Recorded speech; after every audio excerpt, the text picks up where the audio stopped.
Everyone, आज हम insurance से रिलेटेड कुछ ऐसे टर्म्स को जानेंगे जिसे कॉमन पीपल लोगों को जानना बहुत ज़रूरी है। तो पहली चीज़ ये है कि इंश्योरेंस लेने के लिए एक पॉलिसी होल्डर होना चाहिए, यानी बीमा धारक होना चाहिए और एक इंश्योरेंस कंपनी होनी चाहिए।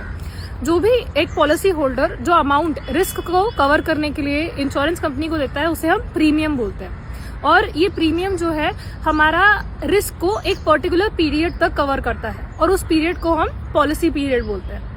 अब इंश्योरेंस कंपनी क्या हमारा जो भी लॉस है वो किस एक्सटेंट तक, किस लिमिट तक कवर करेगी, उसको हम सम इंश्योर्ड कहते हैं, जो कि हमारे कॉन्ट्रैक्ट में मेंशन रहती है, लिखी हुई रहती है।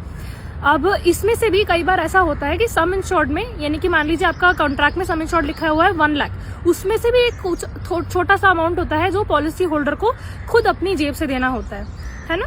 तो इसे हम डिडक्टेबल कहते हैं। डिडक्टेबल को, इस कॉन्सेप्ट को हम आगे आने वाली वीडियोस में जानेंगे। इनमें से भी और भी ऐसे इंश्योरेंस रिलेटेड टर्म्स हैं जो कि हम part B of this series में जान सकते हैं।